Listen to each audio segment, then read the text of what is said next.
지금 제가 조작을 해야 되나요? 예, 그러면은 다원주의의 세 가지 층이라고 되어 있는 부분으로 고정해 주시고요. 다원주의. 그 다음.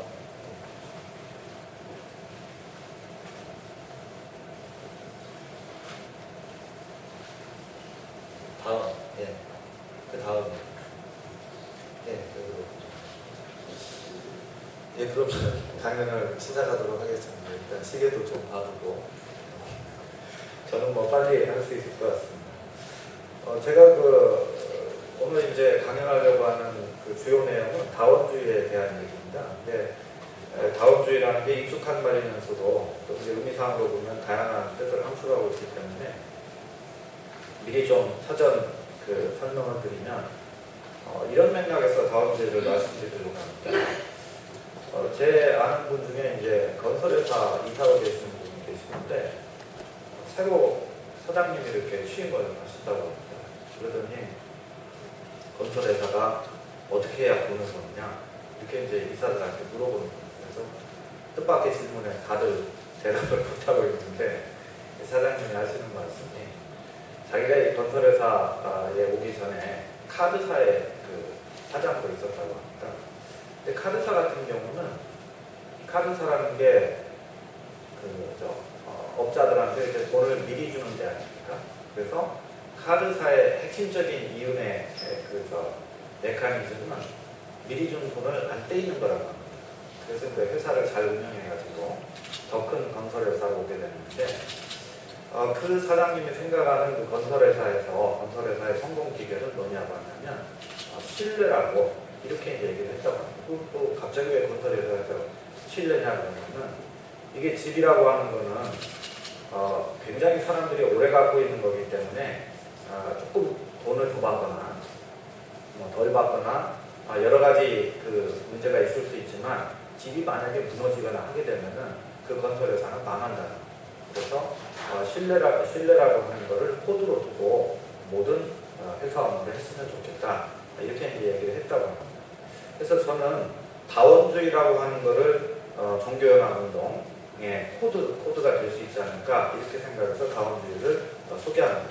그 이유는 뭐냐면 원불교인들 입장에서 봐서는 다원주의라는 말이 필요가 없습니다. 여러 가지 원불교 용어들이 있기 때문에 그냥 그 중에서 대단용사님 하신 말씀도 있고 그래서 그런 것들을 골라가지고 잘 설정을 하고 실행을 하고 이렇게 하면 됩니다. 그러나 종교연합운동이라고 하는 것은 원불교인들끼리만 하는 게 아니라 다른 종교를 가진 사람들, 심지어는 종교가 없는 사람들하고도 코드를 맞춰가면서 해야 됩니다.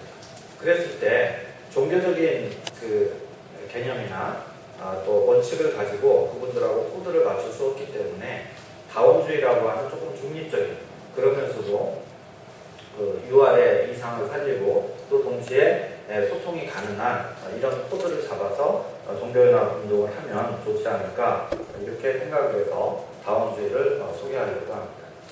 그런데 이 다원주의에 대해서 말씀드리기 전에 이제 저는 전공이 철학이니까 이런 거에 익숙하지만 일반인들의 경우는 다원주의에 대한 오해가 좀 있는 것 같습니다. 가장 큰 오해가 뭐냐면 상대주의하고 다원주의를 혼동하는 겁니다. 상대주의는 뭐든지 다 옳다는 건 아니다. 뭐든지 다 된다는 그런 입장입니다. 그런데 이런 상대주의 입장은 어떤 문제가 있냐면 예를 들어서 독재자라든지 이런 경우도 독재자 입장에서는 그럴 수 있겠다. 이런 게 상대주의. 그런데 다원주의는 모든 것을 허용하는 것을 지향하지만 적어도 하나는 배제합니다. 그게 뭐냐면 다원주의를 거부하는 입장은 배제합니다. 그렇기 때문에 다원주의는 상대주의는 아니고 조금 보편주의 쪽으로 한 발 더 나가.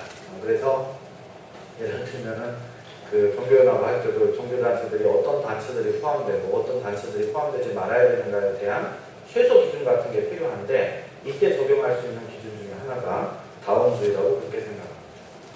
그리고 이제 두 번째로는 또 다원주의라고 하면은 조금 이제 또 평면적으로 이렇게 생각되는 경우들이 많은 것 같습니다. 그래서 다원주의를 거부하는 입장은 안 받아들이지만 또 뭐 다 그냥 그렇고 그런 거 아니냐 이렇게 이제 생각하는 입장들이 있는 것 같은데 제가 이렇게 봤을 때는 다원주의에도 다양한 숭위가 가능합니다. 그래서 종교운동 연합을 하게 되면은 다양한 그 사람들하고 만나게 되는데 저 사람이 갖고 있는 다원주의의 층리에 따라서 우리가 코드를 맞춰준다고 한다면 폭을 조금 넓힐 수 있지 않을까 이렇게 생각을 합니다. 이 세 가지 층위는 그런 면에서 첫 번째로 보게 되면은 그 제도적 층위에서의 다원주의가 있을 수 있다는 겁니다. 그래서 예를 들면은 타종교인이 있습니다. 근데 사실은 그 자기는 타 종교를 그렇게 좋아하지 않습니다. 그러나 다원주의 정도는 받아들이기 때문에 그냥 대면대면하게 뭐 그런 종교가 있을 수 있다. 당신은 당신들끼리 잘 살아라. 이런 식의 입장을 가질 수가 있습니다. 이것도 꼭 나쁜 건 아닌 게 싸우는 것보다는 낫습니다. 그렇죠. 이스라엘이나 팔레스타인 뭐 이런 데들 보면은 싸우는 것보다는 낫습니다. 그래서 그 정도만 해도 다원주의의 한 입장을 가진 걸로 볼 수는 있습니다. 그러나 이거는 원불교에서 지향하는 것은 아닙니다. 그리고 이제 두 번째로 다원주의는 상대를 인격체로 인정하는 윤리적 층위에서의 다원주의입니다. 이 경우는 상대방을 인격체로 인정한다고 하는 것도 또 종교에 따라서 다양한 그 층위를 가질 수가 있긴 하지만 기본적으로 상대를 자기와 대등한 존재로 본다는 거예요. 그래서 예를 들면은 설령 저 사람이 내 뜻에 맞지 않는 종교를 가지고 내 뜻에 맞지 않는 행동을 한다고 하더라도 원불교식으로 얘기하면은 불성의 차원에서는 모두 평등하다 이렇게 보는 거고, 그 다음에 이제 저같이 철학적인 입장에서는 모두 다 자유의 담지자다, 자유로운 존재다, 이런 식의 입장을 갖는 것, 이런 것들이 이제 윤리적 층위에서의 다원주의라고 이렇게 볼 수가 있습니다. 그 다음에 이제 세 번째로 존재의 층위에서의 다원주의. 아마도 이것이 이제 원불교를 비롯한 그 대다수 성숙한 종교에서 지향하는 바라고 볼 수가 있는데, 이 상대방이 단순히 인격체일 뿐만이 아니라 나하고 얽혀 있다는 것을 인정하는 이런 의미에서 다원주의입니다. 그래서 예를 들면 특히 이렇게 경험이 많으신 분들은 아시겠지만은 이런 식의 다원주의를 함의하고 있는 분들하고는 소통하는 게 굉장히 쉽습니다. 근데 이제 첫 번째 제도적 층에서 다원주의 정도는 뭐 그냥 마지못해서 이렇게 참여하는 정도 이렇게 그치는 경우가 많고요. 그래서 다원주의를 이렇게 세 가지 층위로 나눠서 보면은 첫 번째로는 우리의 지향이 분명해진다는 겁니다. 우리가 다원주의라는 코드를 통해서 존재의 층위에서의 다원주의로 나가야 된다. 그 다음에 두 번째로는 포용력이 더 넓어질 수 있다는 겁니다. 사람들이 다원주의를 다양한 층위에서 받아들이고 있는데 그거를 거기에 맞춰가지고 우리가 인정해주면서 지향점을 공유할 수 있는 방식으로 이렇게 운영해 나갈 수 있을 거라고 이렇게 생각을 해봤습니다. 자, 그러나 이제 오늘 모이신 분들이 다음 슬라이드 부탁드립니다. 오늘 모이신 분들은 대부분 원불교인들이시기 때문에 원불교 입장에서 이 다원주의가 어떻게 대응이 되는지를 제가 간략하게 정리를 해봤습니다. 원불교에서는 첫 번째 층의 다원주의에 대한 얘기는 내용 자체가 거의 없습니다. 그러니까 이제 그거는 뭐 제도적인 차원에서 그럴 수는 있겠지만 우리가 그렇게 지향하는 바는 아니다 이렇게 받아들일 수 있을 것 같습니다. 그 다음에 이제 궁극적으로는 처처불상 사사불공의 다원주의가 있습니다. 이것이 존재의 차원에서 다원주의에 일치되는 부분이라고 이렇게 볼 수가 있겠고요. 그 다음에 윤리의 차원에서 사은사요가 또 다원주의의 역할을 해줄 수 있다고 봅니다. 저는 그 사은사요가 굉장한 특히 종교운동과 종교연합운동과 관련해서 포인트를 갖고 있는 게 그 사은사요라고 하는 거는 어떤 그 결과에 대한 제가 익숙지 않습니다. 그러니까 일종의 프로세스에 대한 얘기라고 저는 그렇게 봅니다. 그러니까 이 세상은 은혜로 그릴 수도 있고 해로 그릴 수 있는데 우리는 이 세상을 해로 묻겠다는 거죠. 그러니까 그건 뭐냐면 이 세상이 모두 우리한테 언제나 이롭기만 한 것이 아니라 이로운 방향으로 묶을 수 있다고 봅니다. 그게 이제 원불교의 지향이라고 보고, 그렇게 된다고 한다면 우리가 종교연합 운동을 하면서 사실 그 수월한 부분보다는 어려운 부분들이 지금 굉장히, 또 제가 오늘 그 진사님 그 발표를 들어보니까 많다는 걸 알 수 있었습니다. 하지만 아무리 어려운 일이 많더라도 그거를 은혜로 묶을 수 있는 건 우리의 자유고 우리의 의지고, 그렇다고 저는 그렇게 생각을 합니다. 그리고 이제 다음 슬라이드.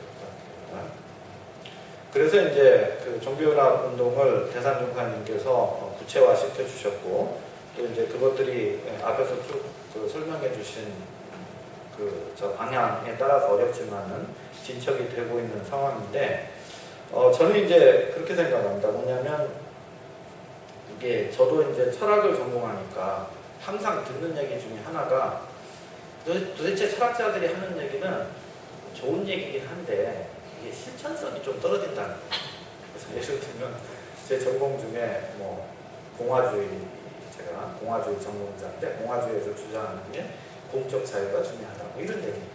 그러면은 이게 보통 사람들이 들으면 중요하지, 중요한데 그래서 뭘 어쩌자는 얘기냐, 이런 얘기를 많이 듣습니다. 근데 제가 이제 종교 활동을 하면서 또 생각하는 것도 그런 맥락의 종교 활동이 좀 많은 것 같습니다. 그래서 만유가 한채성이고 만법이 한근원이 그러면 이제 가슴은 시원한데, 그래서 지금 내가 뭘 해야 하지? 라는 게 토가 떨어지지 않으면은 아직 좀 흥숙한 원불교회는 종교회는 조금 시간이 좀 남지 않았나, 이렇게 이제 생각을 스스로 하고 있습니다. 그래서 이제 종교연합 운동과 관련해서도 다원주의라는 건 굉장히 추상적인 얘기고, 그래서 이제 거기에 그쳐서는 안 되고 뭔가 구체적인 얘기를 하나 해야 되겠다, 이렇게 생각을 했는데 여기서 시간이 제일 많이 걸렸어요. 아시는 것처럼 제가 지금까지 그 종교연합 운동에 참여해온 것이 아니기 때문에 구체적인 얘기를 몰라서 여기서 시간이 제일 많이 걸렸는데, 그래서 제가 제안하고 싶은 종교연합 운동의 구체적 활동은 이 슬라이드에 맨 마지막에 표시되어 있는 종교 교육입니다. 이거는 어떤 맥락이냐면, 지금 이제 세계가 다원주의화되고 그것까지는 좋고, 또 이제 정치적 중립성, 교육에 있어서 이런 것들이 이제 많이 강조되는데, 그래서 이제 부작용이 생깁니다. 어떤 부작용이 생기냐면은 조금만 논란이 되는 것 같으면 학교에서 안 가르쳐 봅니다. 제가 이제 미국에 방문 교수로 한 1년 갔다 온 적이 있었는데, 저희 애가 이제 학교에 다니니까 그 교사가 처음에 와서 물어보는 게, 얘가 노스 코리아냐 사우스 코리아, 이거 물어보고. 왜 그러냐면 다음 수업 시간이 그 유교에 대해서 얘기를 하려고 하는 거였는데, 얘가 이제 만약에 노스 코리아다 이러면은 그거를 안 다루려고 이렇게 하는 거죠. 그래서 미국 같은 경우에 뭐 페미니즘이라든지 이런 식으로 논란이 되는 부분들, 그리고 특히 종교와 관련된 거는 학교에서 전혀 가르치지 않습니다. 그러니까 어떻게 되냐면 아이들 같은 경우는 종교에 대한 지식을 순전히 자기가 다니는 종교 단체에서만 얻습니다. 근데 이런 아이들이 종교 다원주의자가 되기는 매우 힘들겠죠. 매우 힘든 상황입니다. 근데 다른 예들도 있는데, 예를 들면 잘 되는 나라 중에 하나가 핀란드 같은 데가 있습니다. 핀란드 같은 경우는 대체적으로 이렇게 기독교인들이 많다고 그래요. 기독교인들이 많다고 그러는데, 그럼에도 불구하고 이제 학교에서 종교 과목이 있고, 이 종교 과목을 상당히 중립적으로 운영을 합니다. 그리고 이제 그 종교 과목에서는 당연히 기독교만 다루는 게 아니라 여러 가지 세계의 종교를 많이 다루고, 또 학생들 입장에서 종교 과목을 배우기 싫은데 또 배워야 된다는 강요받는다는, 특히 이제 기독교 쪽 내용이 많으니까 그런 느낌이 들 수 있죠. 그래서 대안 과목으로 뭐 철학 같은 거, 뭐 역사 같은 거, 뭐 이런 식 것들이 그 중에 하나를 이렇게 선택할 수 있게 이렇게 배려가 되어 있다고 합니다. 그런데 그럼에도 불구하고 학생들이 재밌다고 종교 과목을 많이 선택한다고 합니다.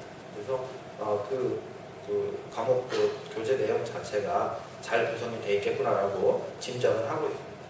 근데 같은 맥락에서 우리나라에서도 보면은 점점 이제 이 평등이라고 하는 가치가 부각이 되고 그러면서 그거 자체는 좋은 일인데 특히 교육에 있어서 내용이 빈약해지는 거예요. 쟁점이 되는 것들은 조금만 뭔가 이의제기가 있을 것 같다 그러면 교과서에서 빼버리고 이런 일들이 이제 벌어지고 있는데 그런 맥락에서 보게 된다면은 지금 현재 이 유알 운동하고 연결을 시켜서 적어도 유알 운동에 참여하는 사람들만이라도 해서 그 종교교육 관련 교재를 개발하고 또 가능하다면 수업 같은 것도 할 수 있는 방식으로 하고 그러면 마치 군종에서와 비슷한 그런 상황이 빚어질 수 있을 것이고 또 제가 이제 앞에 말씀들을 들으니까 지금까지는 종교연합운동에 대한 유인이 그러니까 사회적으로 유인이 좀 없었던 것 같습니다. 근데 종교교육 같은 걸 하게 되면은 거기에 참여하지 않는 종단이나 이런 경우는 아무래도 구성에서 빠지게 되겠죠. 그렇기 때문에 적극적으로 좀 참여하려고 하는 사회적으로도 유인이 되고 이런 맥락이 있지 않을까 이렇게 생각을 해봤습니다. 좀 두서없이 말씀드려서 죄송한데 이상 마치겠습니다. 감사합니다.